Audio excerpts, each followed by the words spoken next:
2 table spoon தேங்காய் எடுத்து fresh தேங்காவாக இருக்கிறதுனால நான் அப்படி. வெல்கம் டு பிரியாவின் மனதை தொட்ட சமையல். இன்றைக்கி நம்ம என்ன பார்க்க போகிறோம்னா நவராத்திரி ஸ்பெஷலான அரிசி புட்டு தாங்க பார்க்க போகிறோம். நான் லாஸ்ட் இயர் அந்த வீடியோ போட்டிருந்தேன் அரிசி புட்டு. அது உங்களுக்கு ஊற வச்சு பண்ணியிருந்தேன் பச்சரிசியை. இந்த தடவை ஊற வைக்காமல் அப்படியே நம்ம ட்ரை ரோஸ்ட் பண்ணிவிட்டு அப்படியே நம்ம செய்கிற மாதிரி ஈஸியாக பண்ணுற மாதிரி தான் பார்க்க போகிறோம். ரொம்ப ஈஸியாகவும் பண்ணிடலாம், ரொம்ப ஹெல்த்தியானதும் கூட. சின்னவங்கலேருந்து பெரியவங்க வரைக்கும் சாப்பிட்லாம். நவராத்திரிக்கு நம்ம ஒவ்வொரு நாளும் ஒவ்வொரு பிரசாதம் பண்ணுவோம். கண்டிப்பாக இந்த அரிசி புட்டு செய்யாமல் யாருமே இருக்க மாட்டாங்க. கண்டிப்பாக நீங்களும் ட்ரை பண்ணி பாருங்கள். இந்த வீடியோ உங்களுக்கு பிடிக்கும்னு நினைக்கிறேன்.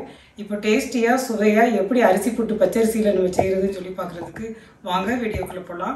ஃபஸ்ட்டு ஸ்டவ் ஆன் பண்ணி ஒரு பாத்திரத்தை வச்சுக்கலாம். 1 கப் பச்சரிசி எடுத்துருக்கிறேன் நான். இது அப்படியே நம்ம ட்ரையாக வறுத்து எடுத்துடலாம். கரிஞ்சிடக்கூடாது. ஸ்டவ்வை உங்களுக்கு மிதமான தீயில் வச்சுட்டு மீடியம் ஃப்ளேமில் வச்சுட்டு வறுத்து எடுத்துடலாம். கலர் நல்லா மாறி வரணும். அதே மாதிரி அரிசி வறுக்கும் போது நல்லா ஸ்மெல் வரும். அந்த அளவுக்கு நம்ம வறுத்து எடுத்துருவோம். இப்போ நல்லா வறுப்பட்டுருச்சு. உங்களுக்கு கலரும் சேஞ்ச் ஆகாமல் இந்த அளவுக்கு நம்ம வறுத்தெடுக்கணும். வறுத்தெடுக்கும் போது நல்லா வாசனையாகவும் இருக்கும். அதை வச்சு நம்ம கண்டுபிடிச்சிக்கலாம். இப்போ ஸ்டவ்வை ஆஃப் பண்ணி இதை ஆற வச்சிடலாம். இப்போ 1.25 கப்பு நான் தண்ணி வச்சிருக்கிறேன். ஏன்னா சில அரிசிக்கு வந்து கூடுதலாக தண்ணி கூட ஆகலாம். அதனால வைக்கும் போது கூடுதலாகவே நம்ம வச்சுக்கலாம். இப்போ ஸ்டவ்வை ஆன் பண்ணி லைட்டாக இதில் கொஞ்சமாக மஞ்சத்தூள் போட்டுக்கலாம். இந்த மாதிரி லைட்டாக குட்டியாக பபிள்ஸ் வரும்போதே நம்ம ஸ்டவ் ஆஃப் பண்ணிடலாம். தொட்டு பார்த்தீங்கன்னா அந்த சூடு லேசாக விரல் பொறுக்கிற அளவுக்கு இருந்தால் போதும். இப்போ 2 ஸ்பூன் நெய் சேர்த்துக்கலாம். நெய் சூடாகி வந்ததுக்கப்புறமா நான் ஒரு 10 முந்திரி பருப்பு, 2 டேபிள் ஸ்பூன் தேங்காய் எடுத்து வச்சுருக்கிறேன். இதையும் நெய்யில் வறுத்து சேர்த்தா ரொம்ப டேஸ்ட்டாக சூப்பராக இருக்கும். இப்போ நெய் சூடாயிருச்சு. இப்போ நம்ம எடுத்து வச்சுருக்கிற முந்திரி பருப்பையும் தேங்காயையும் சேர்த்துக்கலாம். இந்த மாதிரி வறுத்து சேர்க்கும் போது தேங்காயை ரொம்ப டேஸ்ட்டாக இருக்கும். கடிப்படும் போது நமக்கு நல்லா புட்டு சாப்பிட்றதுக்கு ரொம்ப அருமையாக இருக்கும். இப்போ முந்திரி பருப்பு தேங்காயும் வறுபட்டுருச்சு. இப்போ நம்ம ஸ்டவ் ஆஃப் பண்ணிடலாம். இப்போ பச்சரிசியை நல்லா ஆற வச்சு எடுத்துகிட்டு வந்துட்டேன். இப்போ மிக்சி ஜாரில் சேர்த்தாச்சு. இப்போ நைஸாக ஒரு 90% பவுடர் பண்ணி எடுத்துகிட்டு வந்துடலாம். புட்டுனா பரபரம் தான் இருக்கும்.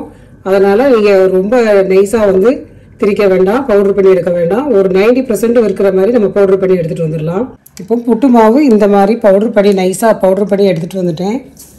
இப்போ இதை அப்படியே இந்த பாத்திரத்தில் மாற்றி எடுத்துடலாம். இப்போ நம்ம சூடு பண்ணி வச்சுருக்கிற தண்ணியையும் கொஞ்சமாக நம்ம தண்ணி துடிச்சு சேர்க்கணும். அதுக்கு முன்னக்கூட்டியே கொஞ்சமாக நம்ம வந்து உப்பு சேர்த்துக்கிடணும். சேர்த்து அதை நல்லா மிக்ஸ் பண்ணி விட்டுக்கலாம். தண்ணியை கொஞ்சமாக நம்ம தொளிச்சு செய்யணும். கெட்டியாக இருந்ததுன்னா அப்படியே நம்ம உதுத்து விட்டு கைட்டு நம்ம இப்படி உதுத்து விட்டாலே எல்லாமே உதிரியாக வந்துடும். ரொம்ப அதிகமாக தண்ணி ஊற்றி உங்களுக்கு கெட்டியாக ஆயிடுச்சு அப்படின்னு சொன்னால் கூட நீங்கள் மிக்சி ஜாரில் சேர்த்து லைட்டாக பல்ஸில் விட்டு நீங்கள் அடித்து எடுத்திங்கன்னா ஒரு 2-3 தடவை விட்டிங்கன்னா 2 தடவை விட்டிங்கன்னா கூட போதும்.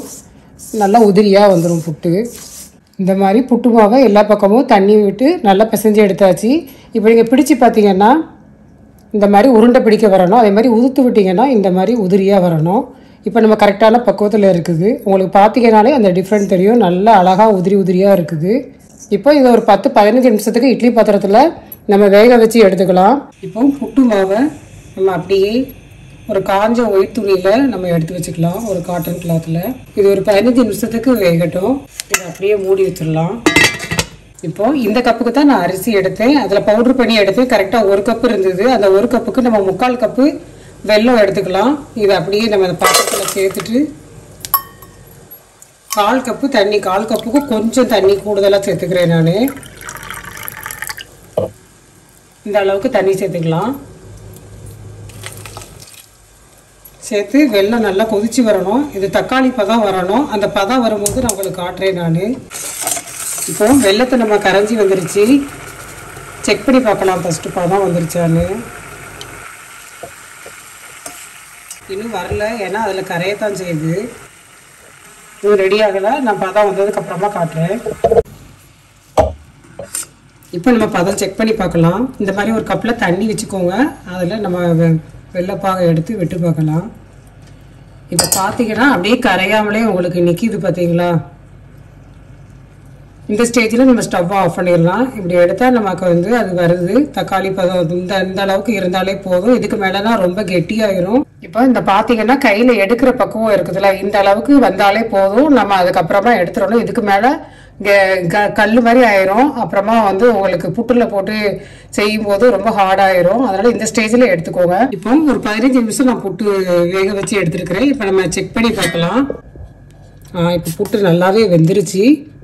இப்போ நீங்கள் எடுத்து பார்த்தீங்கன்னா கூட இப்படியே உருட்டு இப்படி இது பண்ணீங்கன்னா உங்களுக்கு இந்த மாதிரி திரி மாதிரி வரணும். இந்த பார்த்தீங்கன்னா இந்த மாதிரி புட்டு மாவை எடுத்து நம்ம செய்யும் போது இந்த மாதிரி வந்துச்சுன்னா நம்ம கரெக்டாக பண்ணியிருக்கோம், பக்குவம் கரெக்டுன்னு அர்த்தம். இப்போ புட்டு மாவை இந்த பாத்திரத்தில் சேர்த்துடலாம். சேர்த்துட்டு நம்ம எல்லாத்தையும் அப்படியே சூடாக தான் இருக்குது, கையில் நமக்கு இது பண்ண முடியாது. அதனால் கரண்டிட்டு நல்லா மசிச்சு இப்படி விட்டிங்கன்னா நல்லா உதிரியாக உதுத்து எடுத்துக்கலாம். குழந்தைங்களுக்கு இந்த மாதிரி நம்ம செஞ்சு கொடுத்தா ஸ்நாக்ஸ் டைமாக கூட நம்ம செஞ்சு கொடுக்கலாம், சாப்பிடுவாங்க. குழந்தைங்களுக்கு தேங்காய் கொஞ்சம் அதிகமாக நம்ம சேர்த்துக்கலாம்.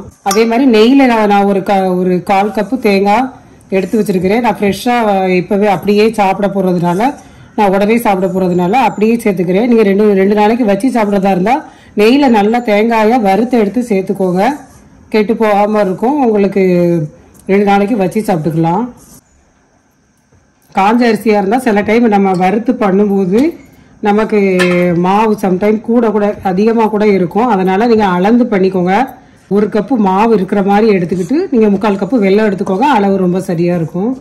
இப்போ புட்டு மாவில் நான் எல்லா வெல்லத்தையும் சேர்த்து நல்லா மிக்ஸ் பண்ணி எடுத்துட்டேன். இப்போ நம்ம ஒரு 4 ஏலக்காய் நான் இடித்து வச்சுருக்கிறேன், அதை நம்ம இந்த டைமில் சேர்த்துடலாம். 2 டேபிள் ஸ்பூன் தேங்காய் எடுத்து ஃப்ரெஷ் தேங்காவாக இருக்கிறதுனால நான் அப்படியே சேர்த்துக்கிறேன். இப்போது நெய்யில் வறுத்த முந்திரி பருப்பையும் தேங்காயையும் அப்படியே சேர்த்துக்கலாம். குழந்தைங்களுக்கு கொடுக்கறதா இருந்தால் கூடுதலாகவே நீங்கள் நெய் சேர்த்துக்கோங்க. அவ்வளோதான், ரொம்ப ஈஸியாக சுலபமாக நம்ம அரிசியை ஊற வைக்காமலேயே காஞ்ச அரிசியை வச்சு அருமையான புட்டு ரெடி ஆயிடுச்சு. இப்போ சூப்பராக புட்டு அழகாக ரெடி ஆயிடுச்சு. நான் டேஸ்ட் பண்ணி பார்த்தேன், ரொம்ப ரொம்ப நல்லா இருந்துச்சு. இப்போ உங்களுக்காக நான் டேஸ்ட் பண்ணி காட்டுறேன். கண்டிப்பாக நீங்கள் ட்ரை பண்ணி பாருங்கள். ட்ரை பண்ணி பார்த்துட்டு எனக்கு கமெண்ட்ஸில் தெரியப்படுத்துங்க.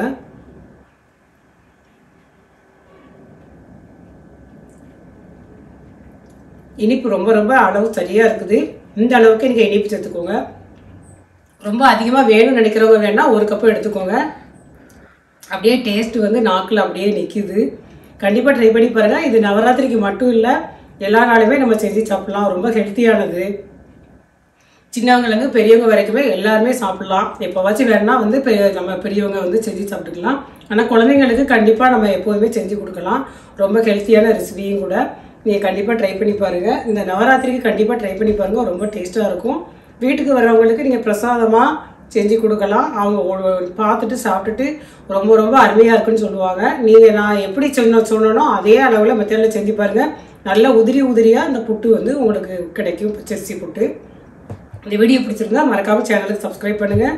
நன்றி. உங்கள் இல்லங்களில் சமையல் மனம் வளரட்டும்.